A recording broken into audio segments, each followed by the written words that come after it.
Allie Truwit, everybody. Allie Truwit. She's just badass. She's great badass. On the boat ride back from the shark attack, I looked up at the first responder and was like, well, at least I got my marathon in before this. He in that moment looked back at me and was like, you're gonna run another one. Oh, shush. Attention. The party is about to commence.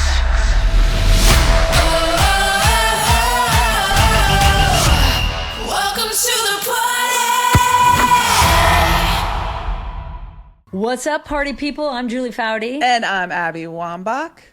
And I'm Billie Jean King. Kinger, I have been dying to ask you, with your Dodger gear on, your swag on, let's talk the Dodgers. Oh my gosh, how crazy. Oh, look, you got your ball. How crazy was all this? That whole series, back to back. It's the greatest series I've ever seen, and I'll never forget it. And of course, Ilana and I are part of the ownership group, so you can imagine with the other owners and all that, how excited we are as well. But more importantly, for, Los Angeles people and the Southern California people, but the way they played, I mean, the plays that I feel so bad for the Blue Jays as well, though, because they really thought they had it all the way in. We thought they did. Yeah. It was kind of a gut-wrenching end. I have never seen a ball get stuck. Yeah. That's a first. Nobody's. Yeah. And the kid was going to, who was it? Was center?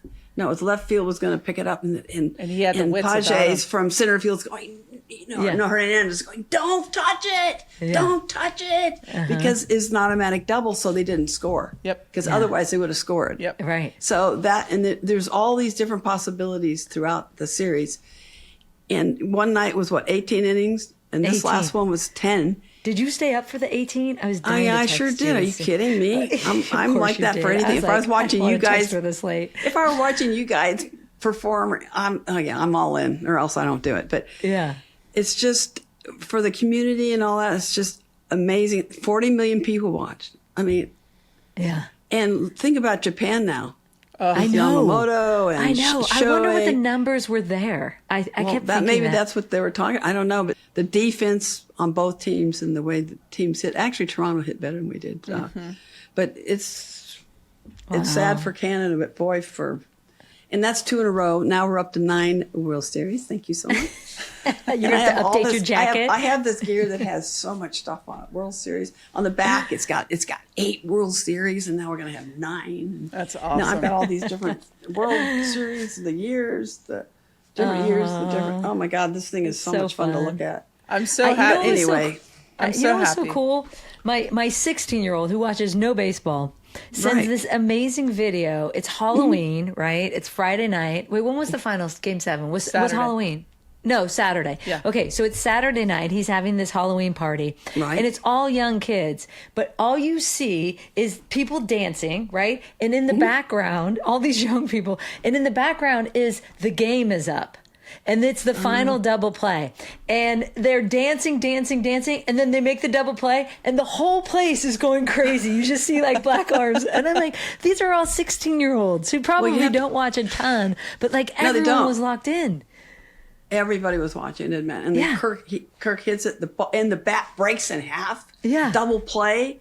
Yeah. Oh my God. And then it dawns on you, we won. Yeah. Oh my gosh. But anyway, I was happy for sensational. LA. I was happy for LA, and I also was sad because I have a family friend on the Blue Jays, Ernie Clement.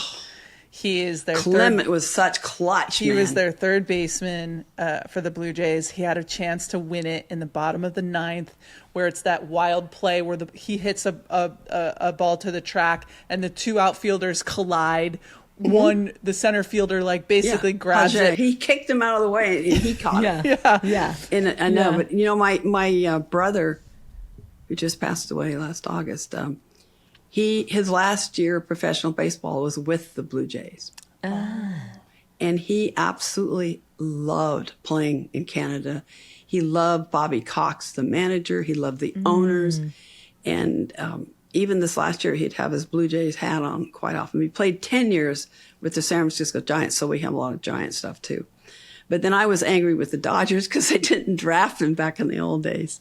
But wherever my bro played, I was for him. And that was it. But we grew up Dodger freaks, because we're born and raised in Long Beach. Right. But Randy, my brother, he just loved the Blue Jays so much. So I had a lot of thoughts and feelings going on during the baseball season this year because of him passing. Yeah. So it was amazing. It just couldn't have been more amazing. I just wish he were still alive and he could have seen it. Yeah, yeah. Well, we will continue with the amazing because we have Allie Truwit. That's right. Shark attack survivor, Paralympic swimmer, advocate, coming up. Okay, Abs, here's something I've learned from years of competing. Here's what we know. You do not get there alone. There's no way. Even the best players, you need a coach. You need someone who sees the big picture, who keeps you accountable, maybe helps you make your next right move. We need that support. That's what we know. We've known that. I mean, and also while you might not be chasing an actual championship, you are chasing a meaningful life. And that's where strawberry.me comes in. They really have made high quality career coaching accessible for everyone, matching you with a certified coach who is very invested in your growth. Yeah. And what's really cool is that together with this coach, you can clarify your goals. You can break through in terms of maybe what's holding you back, which we all have those things that are holding us back. You can build like real confidence, not just for your next job, of course, but for the life that you want. And I think it's important to remember your future shouldn't just happen to you. With the right coach, you get to actually write it. You get to shape it. You get to write that next chapter on your terms. All right. And if you're ready to get unstuck, visit strawberry.me/welcome to the party to claim a special offer and to get started today. That is strawberry.me/welcome to the party. Stop settling, folks. Start building the career and the life you actually want.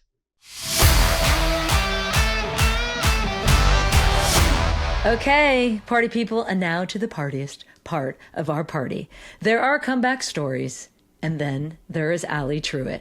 Allie is a 25-year-old shark attack survivor, Paralympic swimmer, marathoner, and advocate whose story literally redefines what it means to face trauma and live with it. So rewind to May of 2023, 2 days after graduating from Yale University as a D1 swimmer there. Allie was snorkeling with her close friend Sophie, who is also formerly a Yale swimmer, and they were snorkeling off the coast of Turks and Caicos when everything changed literally in an instant. A shark attacked, taking Allie's left foot, leaving her bleeding and needing to swim 75 yards back to the boat. And Sophie, her friend, swam alongside her and once in the boat tied a tourniquet around her leg to stop her bleeding out, which saved Allie's life. Doctors amputated her leg below the knee, and for most people, that would have marked the end of one very dark chapter. But for Allie, it was the moment she started rewriting her story. Within months, she was back in the water, not just swimming again, but training to compete. And by the next year, she won 2 silver medals for Team USA swimming at the Paris Paralympics, setting American records and appearing in Sports Illustrated's swimsuit issue. But it doesn't stop there. No, it doesn't. Of course it doesn't. On Sunday, Allie ran the New York City Marathon with her mom, a full circle moment. I think I just discovered she ran it with Sophie as well, who was with her at Turks and Caicos. And this is literally almost 2.5 years after that shark attack, and really full circle moment for all of them, as the last marathon Allie ran was with her mom 10 days before the shark attack. And Allie's redefining what it means to move through fear, and not the absence of fear, but the decision to keep showing up anyway and to keep running and swimming toward joy. We are beyond excited for y'all to hear Allie's remarkable story. Allie Truwit, welcome to the party. Allie Truwit! Hi, yeah, baby. How are you feeling post marathon here? Yeah. Oh, I am over the moon. It was such a special day with so many friends and family. I'm definitely feeling it a little bit today, a little sore, but really excited. You finished in, what was your time? 4:14. Come on. Come on. Yeah, it was like, the crowds really are amazing. I was tracking you the whole morning. Oh, that's so I was Thank watching you. you the whole morning, and That I took is a so screenshot of your finishing time, and I was very invested yesterday morning, Oh. let's just say. What was Thank you your so goal? What was your My goal? goal was to finish, and I had Yes. a fundraising goal, and we hit our fundraising goal, which is really exciting. Yes. Yeah, we raised $220,000. What? So that more young women and That's girls can awesome. get prosthetic blades so they can run too, which is Wait, say so that again. That's amazing. Yes. Most insurances don't cover running blades. So we raised $220,000 for more young women and girls to get access to prosthetic running blades so that they can experience that freedom and joy of running too. That's great. And it's called Stronger Than You Think, right? Yes, my Foundation. nonprofit is called Stronger Than You Think. Yeah, so it was great to be able to fundraise for that so that we can give those prosthetics. And I had, wait, let's see, I'll try to show you. My phone background, I changed it to the women and girls that we've been able to support so far. So that when they Aw, that that's extra awesome. motivation when I was running, I could just like look down and be like, okay, I'm doing it for them. Okay, that's really something. I just Isn't that listen great? to music. Okay, and these prosthetics that you are helping raise money for are oftentimes really expensive, right? They could be upwards of like $10,000 a piece to give somebody back the access to their sport that they want to participate in. So I think it's really important, and I just want you to know that we will, for the listeners, provide in our show notes the link to the Stronger Than You Think foundation that you run, so that people can go on there and donate. And I want you to know that I have already donated to this cause, and also so has and so will. Welcome to the party. This show. Yeah. We're we totally will. going to be a part of this. We want. Yeah. How much does it take for one kid to get a prosthetic? What's like the average donation needed? Yeah, it really does depend on the person, if you're an above knee or below knee amputee and what those pieces cost, but it can range from $10,000-$15,000 to like $100,000. So most running blades are like, I would say 10 to 30, 35K, but crazy expensive for coming out of pocket. So I'm really grateful for your donations and your support. Thank you. Wow. Tell us about this full circle moment and why you decided to run the New York City Marathon. Set that up for us, if you would. So 10 days before I lost my foot and part of my leg in the shark attack, I ran the Copenhagen Marathon with my mom on Mother's Day. Coming out of the shark attack, it was top of mind because I had just run this marathon, and also just as a lifelong athlete, was that something I had just lost. And even on the boat ride back from the shark attack, I looked up at the first responder and was like, well, at least I got my marathon in before this. And he in that moment looked back at me and was like, you're going to run another one. Oh, And he was actually at the finish line and gave me my medal, which is so Oh, shush. that's fantastic. yeah. Wow. But for me, it was like, even on the boat ride back, am I going to get back to running? I didn't even think, I mean, at that point, I didn't know if I was going to survive. I didn't think I could walk again. And I was like, running is definitely out the window.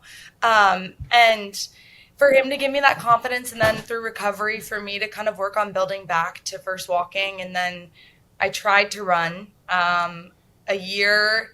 I basically tried to run pretty early into my recovery. My family's a turkey trot family. So the turkey trot was 6 months Same. out from the attack. Yeah. And I was like, I'm going to run it. And I ran it in my like everyday prosthetic, which is different than the blade. And I did it, but it was like painful and hard and upsetting and frustrating. And I was like, oh, this is something I've just lost in the attack. Like this life love is gone.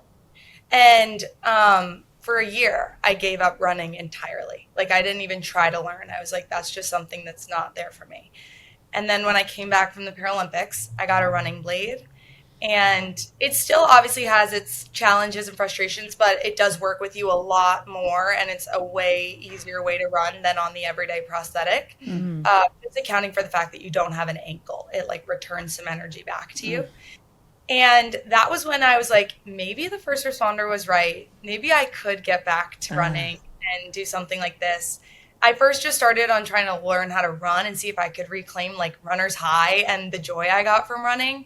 And then the idea kind of came back, and I just thought, I enjoy a big goal. I think working towards them helps me achieve along the way more than I thought possible and get up and feel excited to learn. So I set the goal, and I had so many incredible friends and family who just fell in line and were like, we're doing it with you. So my mom and dad ran with me, which was so special.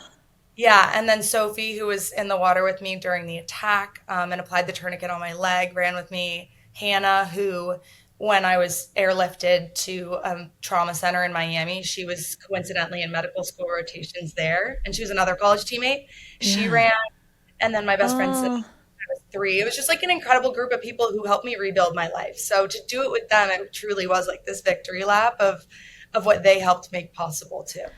Let's rewind to give our listeners some context too on how this all happened. So if you would, you've just graduated from Yale. You were a swimmer there, of course. Your friend Sophie had also swam at Yale, but had just graduated from med school, correct? Mm-hmm. So the two of you decide to go on this trip, right, post-graduation to Turks and Caicos. Yes. And then what happened there? Yeah, so 2 days after my college graduation, roughly 2 years ago, we were on just a celebratory graduation trip in Turks and Caicos, and we were snorkeling in a very common shallow tourist area, and a shark appeared seemingly out of nowhere and started attacking us. And we kicked and punched and fought back, but pretty quickly it got my leg in its mouth, and the next thing I knew, it had bitten off my foot and part of my leg. And I was bleeding out, and we screamed for help, like waving our snorkeling gear, but no help came. So we made the split-second decision to swim for our lives back to the boat, which was roughly 75 yards away. Wow. Yeah, and immediately on the boat, Sophie applied the tourniquet on my leg and stopped the bleeding and saved my life, which I just am in constant awe of who she is and who she was in that moment, and the composure and selflessness and skill to save your best friend's life.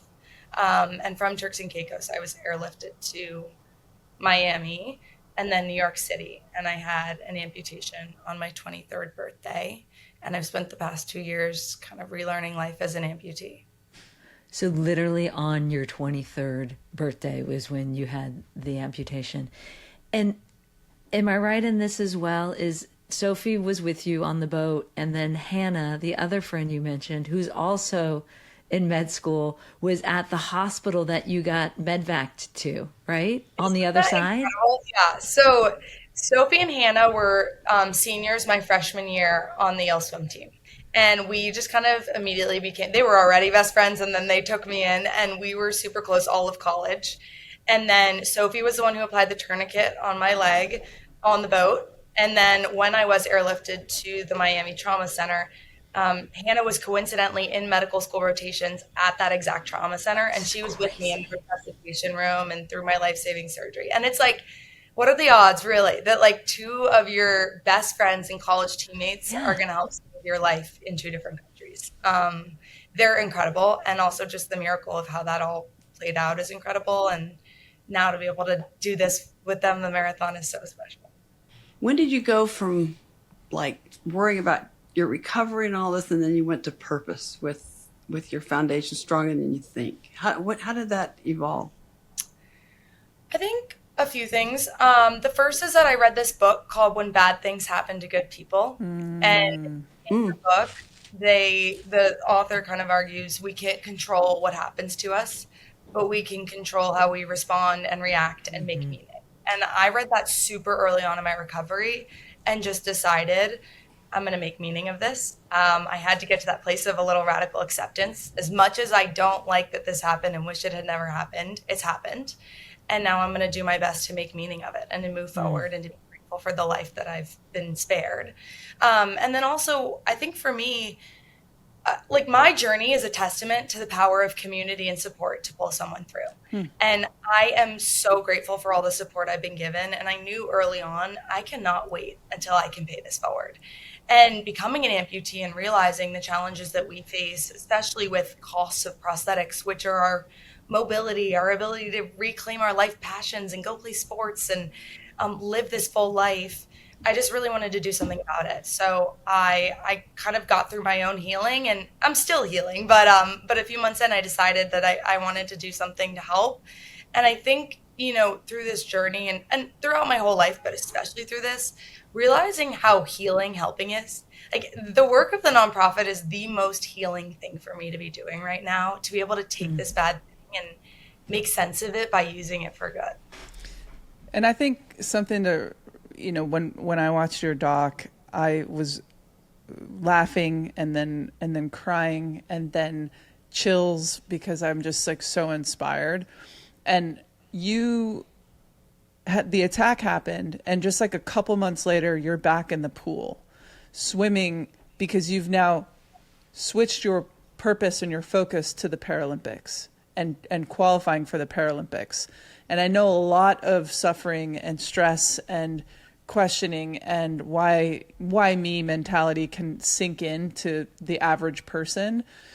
Your mom being like that she's also a therapist was probably really crucial during this time. My question is, what is the thing that gets you to decide, oh, okay, this thing happened, I'm now going to become a Paralympian? How do you make that mental switch? I think for me, I pretty early on, it wasn't I'm going to become a Paralympian right away, but it was I have a second chance at life right now, and I'm going to make the most of it. I'm not going to the best of my ability, live it ruled by fear.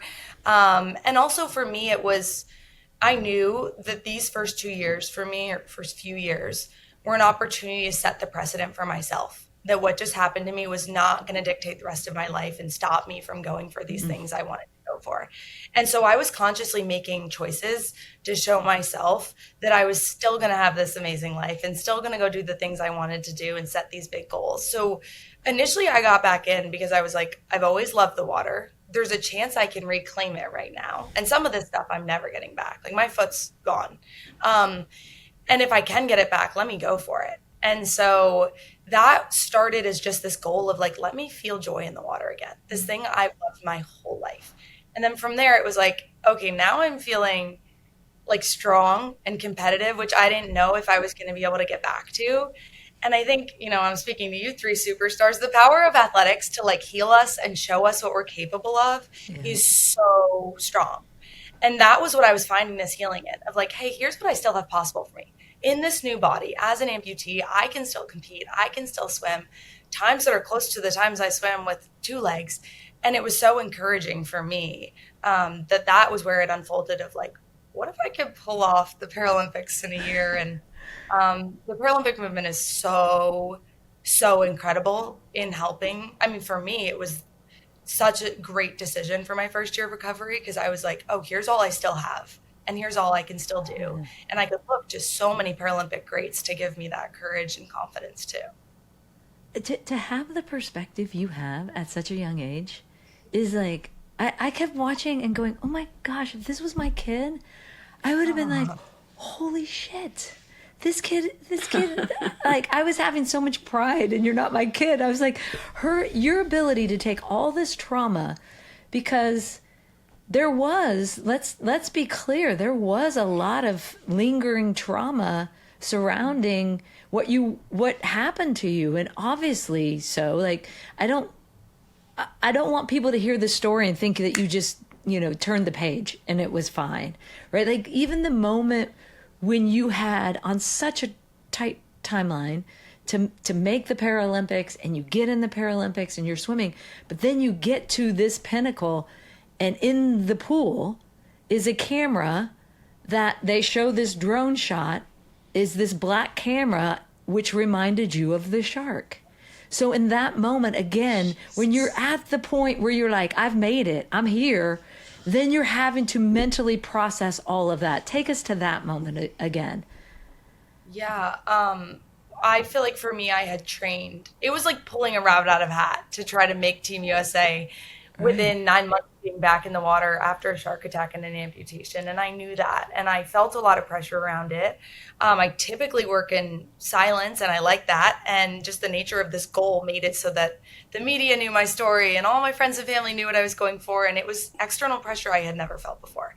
And I felt like I had worked through that. I had worked with a sports psychologist. Like I was putting all this work in. I felt so proud to have made it and so excited. And I got to the Paralympics, and night one watching finals felt this pit in my stomach because I was watching this, as you said, like large black underwater camera move underneath the swimmers and chase them as they're swimming as hard as they can. And so it essentially was like the exact conditions of the shark attack for me. And it was in shallow blue water, crystal clear. Like it was very much this like kind of reenactment. And I had a traumatic bodily response to it. Like chest tightening, tears, like it was hard for me to get back in something that felt like that attack. And it was another moment where I really leaned on the support around me, and also where, to your point, I've tried to be pretty authentic about this journey, and that yes, there are the shiny great moments, and there is this like hopeful, amazing life post-trauma, but that doesn't mean it doesn't come without so many lows and setbacks and challenges along the way. And getting to this space of like, those will be there and so will the other side. And so when I have them, it is frustrating and upsetting, and those challenges, just like I feel them. I take a moment and I'm like, this stinks. But also I know that this can be here and coexist with something beautiful and amazing, and leaving room for both of those and doing my best to kind of switch that mindset. But I do credit so much of that to the people around me too, to really, really pull me through. I had 50 friends and family in Paris who had flown to cheer. And I don't think they'll ever know how much that support got me through that tough moment. I mean, this is a thing that I think that was so beautiful about your doc. And by the way, are we going to be able to see this documentary out in the world yet? Do we know if it will? I know that it's been in the Newport Film Festival. How is it going? Tell us firstly, like, if people can watch this doc somewhere, when and how. Thank you. Yeah, right now it's in the film festival circuits, but we will see. But it premiered in Nashville, Newport Beach, and Austin. Which was really exciting. Okay, we'll keep a lookout for that. And in It's the doc, called Stronger Than You Think. Yeah, if it so does good. actually get out there, we will pump that up because it should be out there. It's so good. we just need somebody to buy it up is what we need. Yeah. Come on, Right. Apple. Yeah, that's exactly what's Let's happening. go. Which is Netflix. good. Whoever you are. Any of them. It's Let's go. good. Disney. One of the things that I Disney would be loved great. about this, that you let the crew into filming, is this this paradox that a lot of us athletes find ourselves in at times, where we have such a strong purpose that sometimes we don't allow ourselves the space to grieve, especially in your circumstance where you like just jumped, headfirst into like this Paralympic search. I'm trying to make this team, and then a year to the day of the attack, there was this beautiful moment that you spent, and you made sure your body was in the pool during the training for that year anniversary, and that you kind of acknowledged that maybe you had some unprocessed grief because you might have jumped so headfirst into the training. And I think that is such an important thing for all athletes to really embody. We don't talk enough about some of the things that we don't process. Athletes are very good at pushing things down. Oh, that doesn't hurt. Oh, I can go harder. Oh, all of these things, and your ability to talk about mental health and working through the trauma of it. I just really wanted to commend you for that, because I think that that's important. Where do you think you get the strength to do that publicly and like in front of cameras and let the world in on it? Thank you. I think, for me, my perspective has changed after this attack. I think before I still would probably consider myself a private person, but it's in a new way. But before I didn't share anything, and online I wasn't super big in any of that. And I think the nature of this attack and finding that could be healing to someone else is healing to me. And I started kind of getting more vulnerable and sharing. And through that vulnerability, just realized like the power in vulnerability, the way that it allows people to connect and relate and maybe get through their own struggles. Also the way that your friends and family can show up for you, and that they want to show up for you, that it's not a burden, that makes them happy to be able to support you in that way, was a learning lesson for me that I learned. And through that, I was like, okay, this is a moment I'm having that's a struggle. And if you see the shiny moment, if you see me making Team USA, if you see me on the top of the podium, I want you to know that's possible for you too. And if you find yourself in a low, grieving, having a mental health struggle, whatever it is, that's there also. I had that too, and also ended up in this place. Like, I didn't want it to be just the ending. I wanted to show really the authentic full journey. And I think that was what gave me, I guess, the confidence to open up in that way, was like, if I'm sharing this story, let's share all the sides of the story, not just the shiny, happy parts. It would have been really easy, though, I imagine, to keep asking, why me? There was a stat that you gave that said there was only 2 unprovoked shark attacks in Turks and Caicos since 1749, right? But you also talked about the flip side of why me, and can you explain that? I thought that was just so brilliant, because it must be, an easy thing to slip into. Like, what the hell? How did I get so unlucky? Why me? It is incredibly easy to slip into, and especially in the early weeks, I found myself slipping into it a lot. And especially with a statistic like that, right? Like, exactly, why me? And 2 days after, I was on this, like, I felt like I had never been at a more high point in my life. I had graduated college, run this marathon with my mom. My whole life was ahead of me. I had a job lined up, and then something like that happens, and it was why me. And my mom is amazing and has always told us, if you ask why me, make sure you're asking it in both directions. So you can say why me in the sad way. Why me? Why did I get attacked by a shark when that statistic is so low? Why me? Why did I lose my leg and I have to be an amputee for the rest of my life? Why me? But also, let's ask the flip side of that. Why me? Why did I get to survive? Why do I have friends and family who pulled me through this every step of the way and showed up time and time again when it was definitely inconvenient for them and hard for them to go through that too? Why did I get to grow up never worrying about food on the table? Like, I have a million why me's. And so every time I ask one why me, let me counter it with the other. And it's just a complete shift. Like, it fills you with gratitude and, like, really takes your mind from the place of, I'm acknowledging the bad why me. It's not there, but I'm going to couple it with also all of the goodness in my life that I can choose to focus on. Wow. Her mom really asked the right question. Yeah, so I had a friend once, and she said, when we ask why did this happen to me, all you need to do is change the emphasis on a different word, and it changes the meaning. Like, why did this happen to me? Why did this happen to me? Why did this happen to me? Why did this happen to me? And so it just is a total different question if you have a different emphasis on a different word. And I think that that's kind of what you're driving home. And I fell in love with your mom, Jody, so much during this freaking documentary. Like, she was just so awesome. And she also completed the marathon. You hugged her crossing the finish line. What was that moment like? So special. We both cried.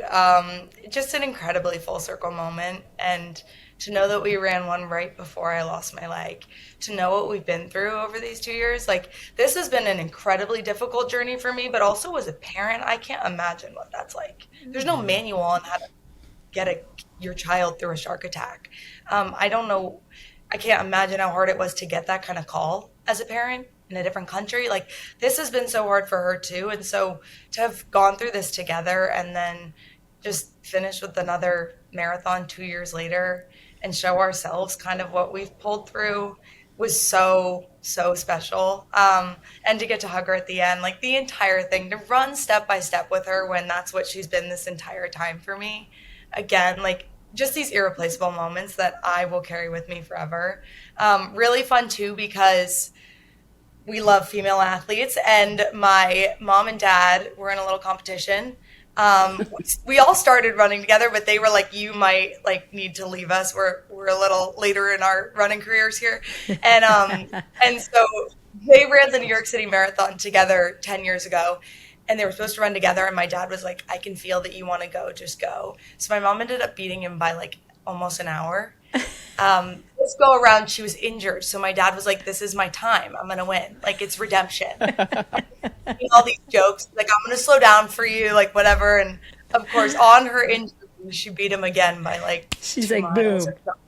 Peace out. Yeah. Awesome. See you an hour Yeah. later when I've had pizza and beer in me. Yeah, so good. exactly. Yeah. But it was really special. Wait, where were all your brothers? They were cheering on the sidelines? They were Why weren't they cheering, yes, running? yeah. I know. We got to ask them. I don't know. They were like, that's not my truth, but we support you. I was like, Ali, I'm curious. How does it work training for the New York City Marathon and you're training in the pool? Are you still training in the pool right now? What's going on with that? I took this year off competing to focus on the marathon training. It's just a lot. I got my blade when I came home for the Paralympics. So I've had it for a year. So it was, again, quite a tight timeline to turn around and learn how to use it and train. So I threw everything at that. And now that marathon is completed, I'll get back into competing for swimming. And the home games is going to be so special. So I'm excited for that. I'm going to train and compete with eyes towards making that team in 28. That's awesome. Great. Yeah. I'm gonna come watch. Whoa. We Los live in LA. Angeles, I live in LA. LA, so LA. I love LA. Southern California is so nice. let's go. Yeah. Get over Come here. on. Come on over here. I'm from there. Let's go. It's Kinger great. knows Southern the West California Side. is fantastic. Yeah. Yeah. I'm New York and California now. I love it. You're covering both coasts, Kinger. Yeah, I love the both. Yeah, they're best of both worlds. All right, last thing we do is we take a party pose on the podcast, Allie, and you can do any pose you want at the count of 3. Okay. All right? Party pose? Yeah. Yep. Just like Are you pretend ready? it's gonna like end up in a photo. All right, I'm ready. All right, they're gonna freeze frame it. All right, 1, Okay. 2, 3.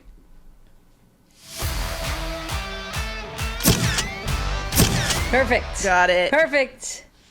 All right. Ali Truwit, everybody. Ali Truwit. Oh my goodness. That Unbelievable.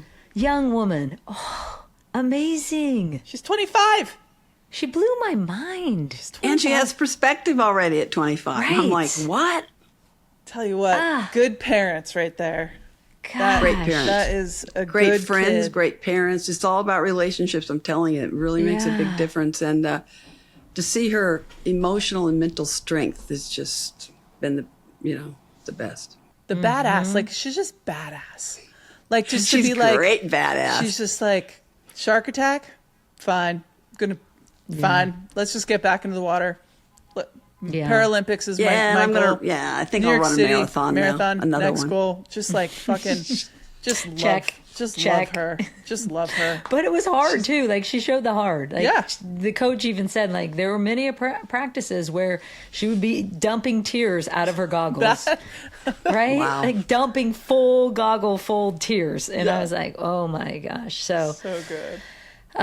so good. Thank you, Ali, for coming on and sharing your story. And we Yeah. know the party people will be equally inspired. And we are going to go to strongerthanyoutthink.org to give back and help with what she's doing in turning pain into purpose, which is so remarkable.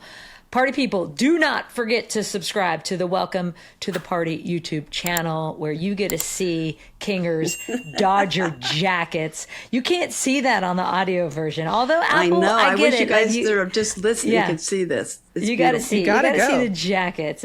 You got to go with the blue glasses matching it. Come on, click that little bell icon once Do you it. do subscribe to our Welcome to the Party YouTube channel because it'll give you updates on when you can see Kinger's fabulous glasses and jackets. And my favorite pastime, Jules and Billy, is to read the podcast, the Apple Podcast reviews. It's my favorite thing to do.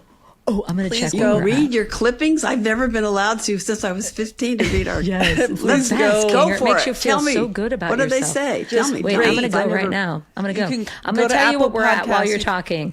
Go ahead. Okay, keep going. Keep going. I'm going to find out where we're No, Okay. at. but my dad always told me I wasn't allowed to read my clippings anymore because that's in the old days with newspapers and Yeah. television. Now they have Well, now social and it's everything. instant, Billy. You can just go to Apple Yeah, I Podcasts know. and you It's can so different. read all the comments. You can subscribe. Okay. And also tell us what you want. We want this podcast to be That's what I want. for I want us, to know right? That's Also, what I want. go from to the peeps. TikTok, Instagram, follow us there at Welcome to the Party Show. It's where Billy, Julie, and I will bring the party straight to your feed.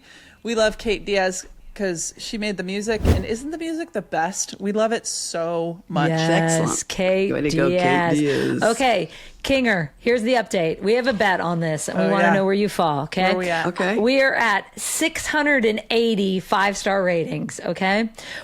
I think, so this episode airs on Thursday. Ooh, it's going to be tight. We've got about 3 weeks before Thanksgiving. I think we can top the 1,000 mark by Thanksgiving. Abby thinks it will take us to Christmas to get to 1,000. We're at 680. I don't know what do you think? I don't know. Let's see. We've had 10 weeks. 680. We got to get to 1,000. What do you It's say? almost Because Kinger 700. knows all.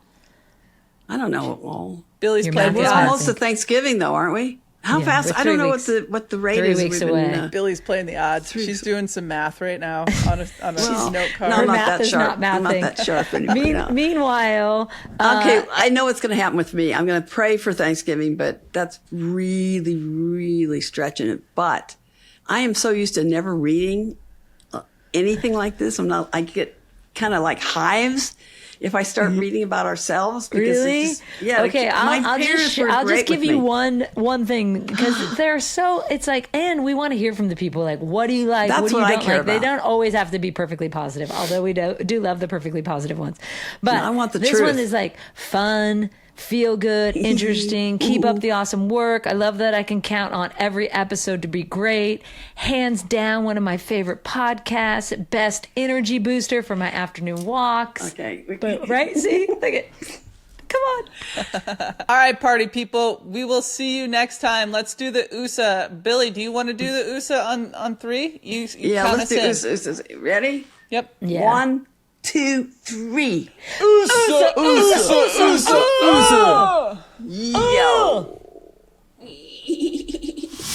Welcome to the Party is an independent production brought to you by Treat Media. Treat Media makes art for humans who want to stay human. Silver Tribe is our production partner, and you can also watch our full conversations on the Welcome to the Party YouTube channel and follow us at Welcome to the Party Show on Instagram and TikTok.